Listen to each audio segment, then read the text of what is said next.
नमस्कार, आप देख रहे हैं हमारी खास पेशकश म्हारा नेता और मैं हूं सुंदर सोलंकी। ईटीवी का कारवा पहुंचा है कैथल जिले की कलायत विधानसभा क्षेत्र में, जहां जनता दरबार लगा रहे हैं कलायत के विधायक जेपी यानी जयप्रकाश।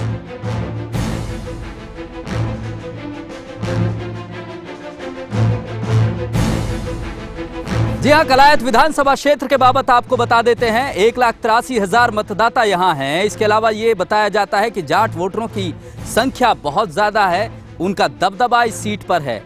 इसके अलावा सबसे बड़ी बात आपको बता दें कि कलायत को ऋषि कपिल मुनि की भूमि कहा जाता है, तपोभूमि कहा जाता है। जी हाँ, यही मंदिर है जहां उन्होंने तप किया था। इस मंदिर के बाबत खास बात यह है कि ईंटों से बना हुआ है। ईंट के अलावा इसमें बताया जाता है कि ना तो सीमेंट का इस्तेमाल हुआ, ना गारे का इस्तेमाल हुआ। लेकिन अफसोस की बात यह है कि इतना बड़ा इतिहास होने के बावजूद यहां शिक्षा को लेकर बेहद गंभीर स्थिति है। शिक्षा को लेकर कोई संस्थान विशेष है नहीं। इसके अलावा सिंचाई के पानी की बात करें तो किसानों को बेहद परेशानी होती है। स्वास्थ्य सेवाओं को लेकर भी बुरा हाल है।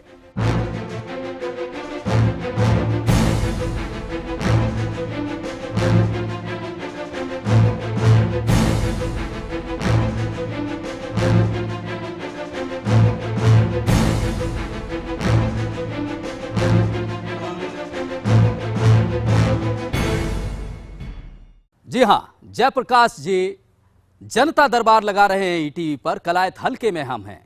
कलायत हल्के से वो आजाद उम्मीदवार के तौर पर चुने गए। लगभग 8,500 वोटों से उन्होंने बीजेपी की लहर के बावजूद जीत हासिल की।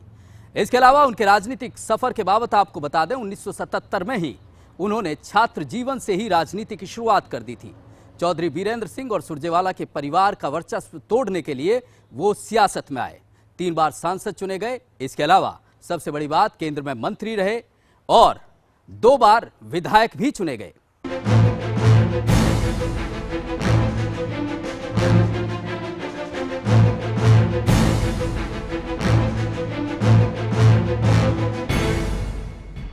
जी हां, ईटीवी पर जनता दरबार लगा हुआ है। कलायत हल्के में हम हैं। हमारे साथ यहां के विधायक हैं जयप्रकाश जी, वो जनता दरबार लगा रहे हैं। सर, स्वागत है आपका। पहला सवाल यही है कि इतनी लहर के बावजूद और जिस तरह से आज़ाद उम्मीदवार के तौर पे आपने जीत हासिल की, कलायत हल्के के लोगों ने आप पर भरोसा जताया, लेकिन सवाल बड़ा ये है कि कलायत हल्के को क्या मिला? आप तो जीत गए। कलायत विधानसभा क्षेत्र को खोई हुई प्रतिष्ठा और इलाके का मान सम्मान मिला जी, क्योंकि आज़ाद उम्मीदवार के रूप में जब सभी दलों ने इस इलाके के स्थानीय किसी व्यक्ति को टिकट ना दे करके जो दिल्ली में बैठ करके अपना वर्चस्व कायम करना चाहते थे, जनता ने मुझे आज़ाद जितवा करके उनको उनकी औकात का आभास करवाया कि इस तरीके से डेमोक्रेसी में जनता की आवाज़ को कोई भी दबा नहीं सकता, ठुकरा नहीं सकता। और जिस दिन से मैं यहाँ विधायक बना हूँ, जो विधायक की एक जिम्मेवारी होती है अपने इलाके की आवाज़ लोकसभा में, विधानसभा के माध्यम से सरकार को अवगत कराना।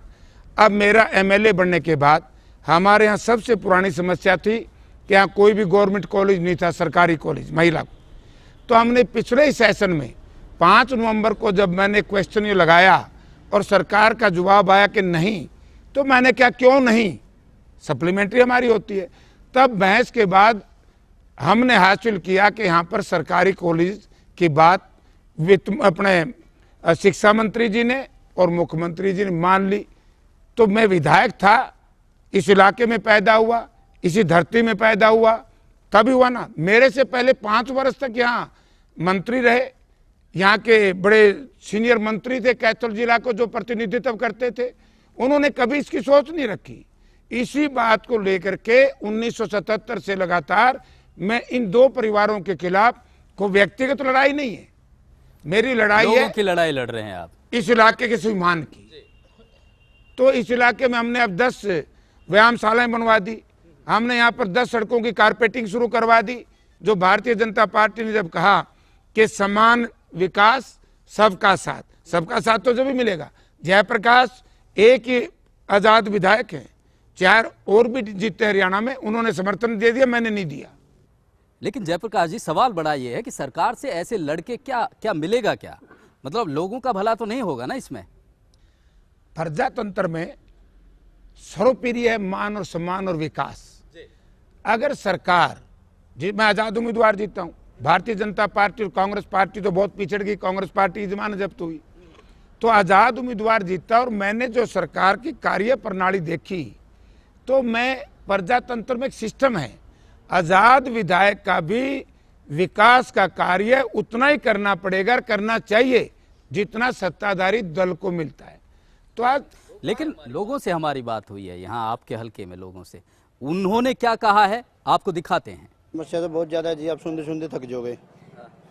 ना तो यहाँ पर पानी है, ना कोई शिक्षा का सुविधा है, ना कोई यातायात का साधन है। मंडी आपने इसकी आप देख लिया, अभी जो भी विधायक बनता है वो एक दूसरे पर आरोप लगाता है और चला जाता है। यहाँ पर बहुत बेरोजगारी फैल चुकी है, किसी को रोजगार नहीं मिल रहा है, सभी विधायक एक दूसरे पर आरोप लगाकर चले जाते हैं। यहाँ पर जो सामुदायिक केंद्र है जी, मरीज इलाज के लिए जाते हैं वहाँ पर, ना आगे कोई डॉक्टर मिलता है, ना पीने का पानी है वहाँ पर, ना कोई लाइट की सुविधा है। और रात को यदि किसी मरीज को रुकना पड़ता है तो सारी रात मच्छर काट जाते हैं। ना यहाँ पर कोई भी सुविधा नहीं है ऐसी कि भाई मरीज को कोई सुविधा उपलब्ध हो। जी मैं तो किसान नहीं सुनाऊंगा जी, जमींदारों की समस्याएं हैं। पहले तो प्राकृतिक आपदा जी, अच्छा बाकी गवर्नमेंट ने जी ना कोई रेट है, न जीरी का रेट है, न कपास का है, न बाजरा का है, कोई रेट नहीं है जी किसी भी चीज़ का। चीज़ से लेके और जो ये मेन रेलवे स्टेशन को मिलाती है ना, वो सड़क का बहुत बुरा हाल है। कम से कम 1.5-2 साल से बहुत ज़्यादा मतलब लोगों को परेशानी है आने जाने के लिए। पैदल भी ऐसे चलता है जैसे शराब भी चलता है। बात करें शिक्षा की, बात करें, आप कह रहे हैं कि चलिए कॉलेज हो जाएगा, उसकी घोषणा हो गई है। स्वास्थ्य की बात करें तो बिल्डिंग भी नहीं है, डॉक्टर आने की बात तो दूर है। दूसरी बड़ी बात ये है कि सड़कों का बुरा हाल है। तीसरी, सिंचाई के जो साधन होने चाहिए, किसान, क्योंकि आप किसान पृष्ठभूमि से आते हैं, बावजूद इसके किसानों का बुरा हाल है आपके हलके में, ये लोगों का कहना है। ये बात सही है। मुझसे पहले 5 वर्ष तक यहाँ पर एक ऐसी पार्टी के विधायक रहे श्रीमान रामपाल माजरा जी, उनका ये दायित्व बनता था कि उन्होंने कभी असेंबली में ये मामला नहीं उठाया कि कलायत में सरकारी कॉलेज बनाओ। और ये उपलब्धि आपकी मान ली कि सरकारी कॉलेज आपके आगे मैं आता हूँ। पानी के लिए जब मैं यहाँ से विधायक सांसद था, भूपेंद्र सिंह हुड्डा मुख्यमंत्री थे, हमारे यहाँ सबसे पुरानी एक समस्या थी जो इसको ओल्ड सरसा ब्रांच बोलते हैं।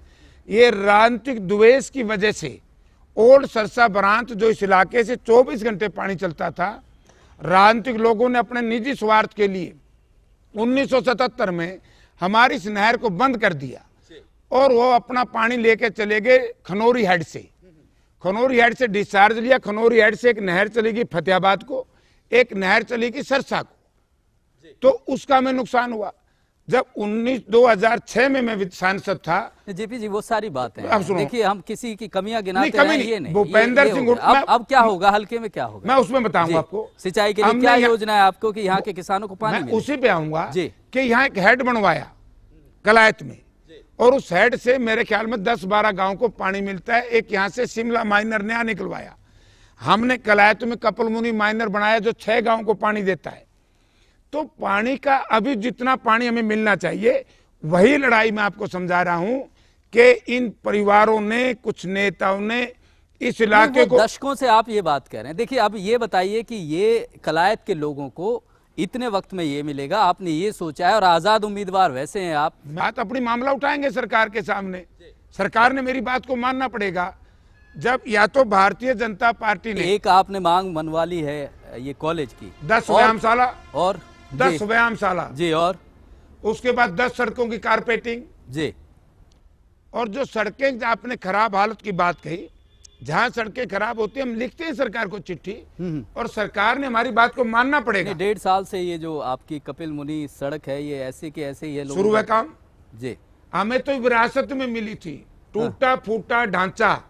पहले जो यहाँ के जनप्रतिनिधि थे उन्होंने टूटा फूटा मुझे दिया। एक बड़ी समस्या ये है, ये जो रोजगार, ये गांव के युवा हैं, उनके लिए रोजगार के लिए क्या रहेगा?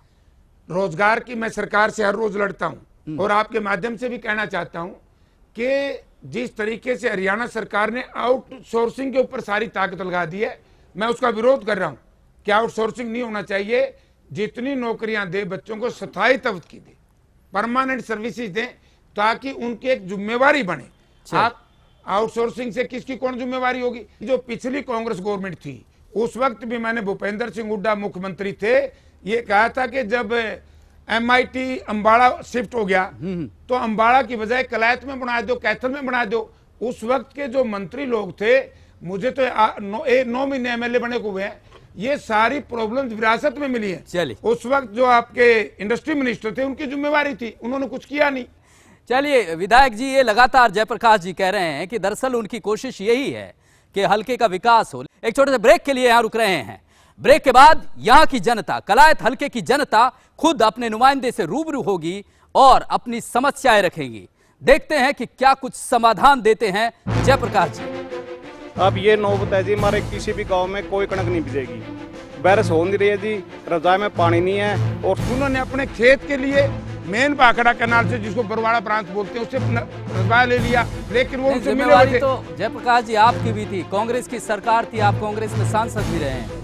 मैं जब मेरी लड़ाई थी मैंने वो माइनर नहीं बनने दिया। आपका ये अपना इलाका है, मैंने वो माइनर नहीं बनने दिया।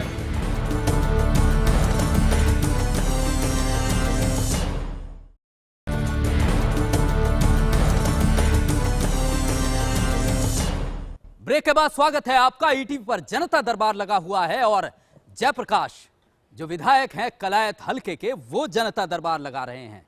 उनकी जनता उनसे रूबरू है। आइए जान लेते क्या कुछ समस्याएं यहाँ की। जी रखिए अपनी बात।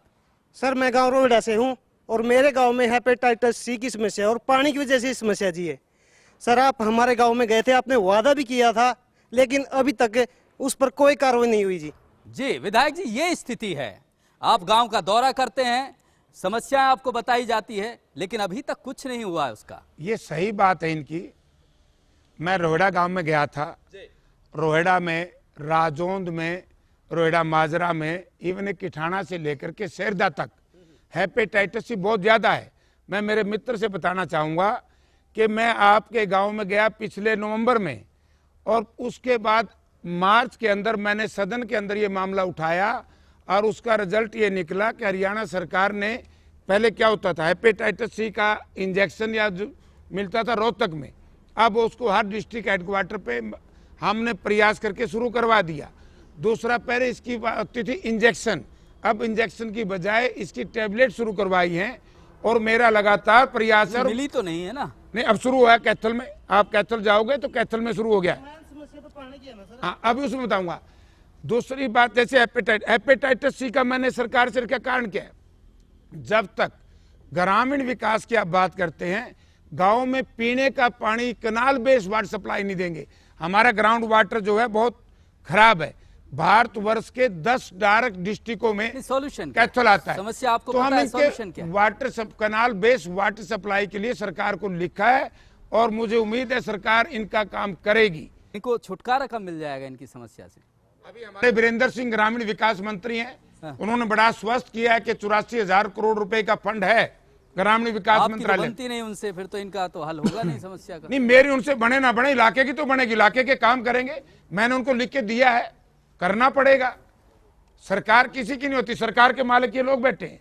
चलिए अगली लेकिन मैं समस्या ले जाऊंगा लेते उसके हैं। विधायक जी का कहना है कि वो पूरी कोशिश करेंगे, इस मामले को केंद्र तक उठाएंगे अगर जरूरत पड़ी तो। अगर नहीं मानती है सरकार, इस पर ध्यान नहीं देती है, तो बाकायदा आंदोलन करेंगे। ये विधायक जी ने चुनौती दी है सरकार को। अगली समस्या ले लेते हैं।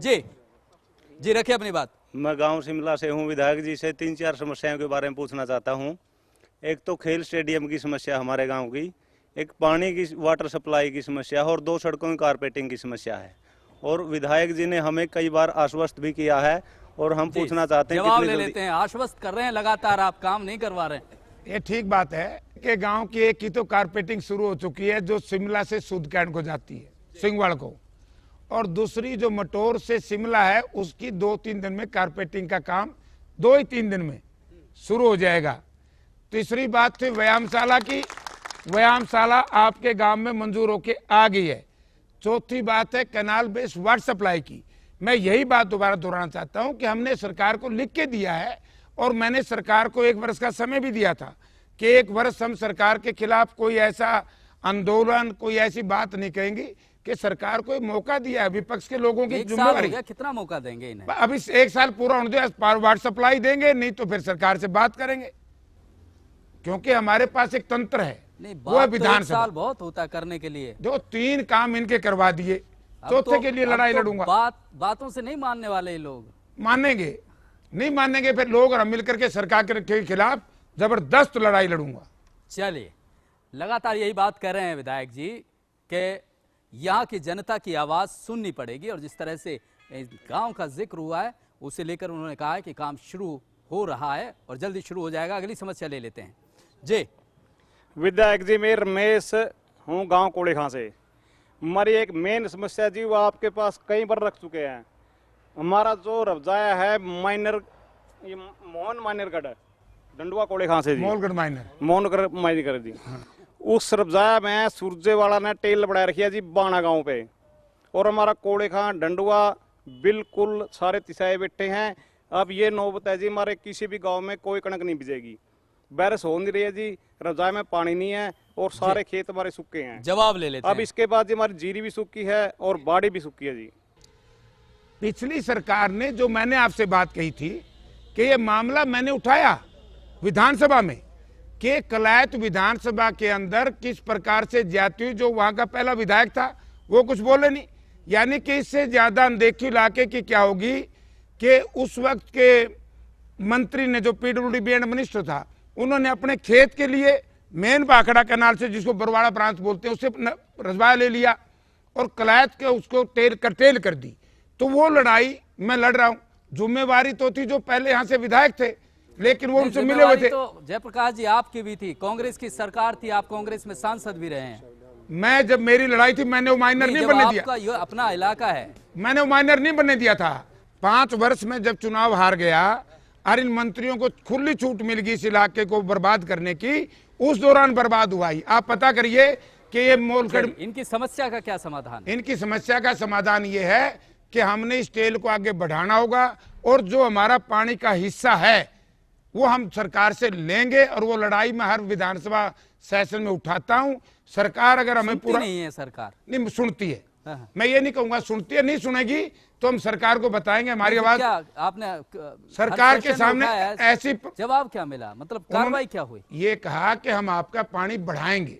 विधायक जी ये भरोसा दे रहे हैं जो गांव की समस्या है सिंचाई के पानी की, उस पर सरकार को चेता चुके हैं, और सबसे बड़ी बात यह है कि सरकार की तरफ से भरोसा मिला है, ये विधायक जी ने दावा किया है। अगली समस्या ले लेते हैं जी, रखिए अपनी बात। हाँ जी, मैं जसवीर सिंह, हिंदी लेक्चरर, गांव बड़सिगरी से। अगली समस्या है हमारी जो शिक्षा का पिछड़ापन है दूर किया जाए। शिक्षा पिछड़ती जा रही है। कैसे? और जैसे यहाँ जो सरकारी कॉलेज नहीं है हमारे इसमें जी, वो विधायक जी ने कहा है जल्दी बनेगा। हाँ, और ये जो 9455 की जेवीटी नवचयन जेवीटी है, हाँ। उनकी नियुक्ति नहीं दे रही सरकार। ये बात जसबीर सिंह जी की सही है। एक तरफ तो सरकार ये कहती है कि हमारे पास टीचर सरप्लस है, और दूसरी तरफ स्कूलों में टीचर नहीं है। ये मामला हमने विधानसभा में उठाया और माननीय उच्च न्यायालय ने भी इस बात को माना है कि पूर्ववर्ती सरकार ने जो 9400 समथिंग जेबीटी टीचरों की भर्ती की थी वो जल्दी से जल्दी हम ज्वाइन कराएंगे। और मेरा भी ये कहना है कि सरकार ने ठीक तरीके से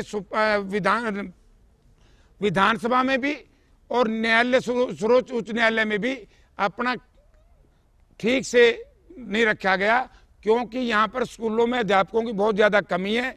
सरप्लस अध्यापक मान करके गेस्ट टीचरों को नहीं निकालना चाहिए था, गेस्ट टीचर निकाल दिए, नई भर्ती बंद कर दी। जो सिलेक्टेड लोग हैं HCS ने विरोध भी तो नहीं किया आप लोगों ने? विरोध किया। कैसे किया? असेंबली देखो, हमारे पास क्या तरीका विरोध करने का, हमारे पास है विधानसभा में मामला उठाना। मैं मेरी, आप जब भी चाहोगे क्लिप आपको दूंगा कि मैंने विधानसभा में उठाया है। विधायक जी ये कह रहे हैं कि टीचरों को मामले को लेकर जितनी गंभीर सरकार को होने चाहिए वो नहीं है, और लगातार इस बात को वो उठाते रहे और उठाते भी रहेंगे। अगली समस्या ले लेते हैं जी, रखिए अपनी बात। विधायक जी, मैं रामगढ़ से बोल रहा हूँ। मेरी समस्या है जी पानी को लेकर। रामगढ़ को गांव के लिए पानी की बहुत बड़ी समस्या जी। पानी के लेने के लिए मोटरसाइकिल के द्वारा 5-5 किलोमीटर दूर जाना पड़ता है जी, और कईयों को तो हेपेटाइटिस बी की भी शिकायत हो चुकी है। मैं आपसे यही विनती करता हूँ कि हमारी समस्या रामगढ़ की समस्या है ये पानी की, इसके लिए विधायक जी क्या है समाधान? क्या है? ये सही कह रहे हैं, क्योंकि यहाँ पर मैंने बताया ना, कैनाल बेस वाटर सप्लाई नहीं है। प्लांट स्कीम से कैनाल बेस वाटर सप्लाई इस इलाके में नहीं बनने दी। अगर आप पूरा हरियाणा का देख तो अब तो बनेगी भी नहीं विधायक जी, आप तो सत्ता में है नहीं। मैंने फिर आपसे कहा है हाँ। कि इंडिपेंडेंट विधायक की सरकार को माननी पड़ेगी। और जो विधायक हैं जो इंडिपेंडेंट जीते, आजाद जीते, उन्होंने भी तो समझौता कर लिया जनता के भले के लिए। जनता के भले के लिए हर समझौता करने के लिए तैयार हूं, व्यक्तिगत समझौता नहीं करूंगा। तो और लोगों ने व्यक्तिगत किया है, और लोग बैठे ना बेचारे, मेरे यहाँ तो कॉलेज भी बन गया, मेरे यहाँ तो स्कूल भी आ गए, मेरे यहाँ तो 10 व्यायामशाला भी आ गई, कारपेटिंग चल रही है। स्वास्थ्य की बात करें तो वो डॉक्टर नहीं है, हेपेटाइटिस बी की समस्या है। आप सड़कों की बात करें तो आप कह रहे हैं कि वो भी अभी बननी शुरू हो रही हैं। कहाँ क्या कुछ हुआ? ये सब विरासत में मिली हुई चीजें है ना। पानी की समस्या का क्या करें? अब इनके पानी करवाएंगे, इनके 10 दिन के अंदर या 20 दिन के अंदर अंदर सरकार या तो बोर लगाएगी। अगर सरकार बोर नहीं लगाएगी तो सरकार को चेता दूंगा। रामगढ़ की समस्या 20 दिन के भीतर खत्म हो जाएगी, ये दावा किया है जयप्रकाश जी ने। अगली समस्या ले लेते हैं जी। मैं वजीर खड़ा है जसवीर सिंह बोल रहा हूँ जी। हमारा गांव में अब लग प्राथमिक स्कूल है, एक शर्म की बात है, प्राथमिक स्कूल। कितनी जनसंख्या है आपके गांव? जनसंख्या 1300 वोट है, जिसमें गांव की लड़कियां गांव चौसाड़ा के अंदर पढ़ने जाती हैं। और एक और तो कह रही है सरकार बेटी बचाओ बेटी बचाओ। एक अब तो चल मौसम ठीक है, धुंध का टाइम में बेटी 8 बजे चौसाड़ा गांव में पहुंचे, कितनी धुंध पड़ा हुआ है। कितना दूर पड़ता है गांव? 5 किलोमीटर बड़ा है। ये बुरी स्थिति है, बहुत ज्यादा बुरी। एक बस की समस्या है जी, बस की समस्या है। गांव में एक भी बस सरकारी नहीं है विधायक जी, जिसके डीसी के भी मिल लिया। ये सही बात है, यातायात की, शिक्षा की, बेटियों के लिए बड़ी ये बड़ी सही बातें बात होती है हैं। कि हमारी सरकार से लड़ाई इस बात को लेकर के है कि हर गांव में कम से कम कन्याओं का मिडिल स्कूल जरूर होना चाहिए। और ये बात हमने विधानसभा में उठाई है। मैंने कहा ना कि 5 वर्ष यहाँ जैसे कहते हैं ना जंगल का राज, यहाँ जो जनप्रतिनिधि था वो कांग्रेस से मिल गया।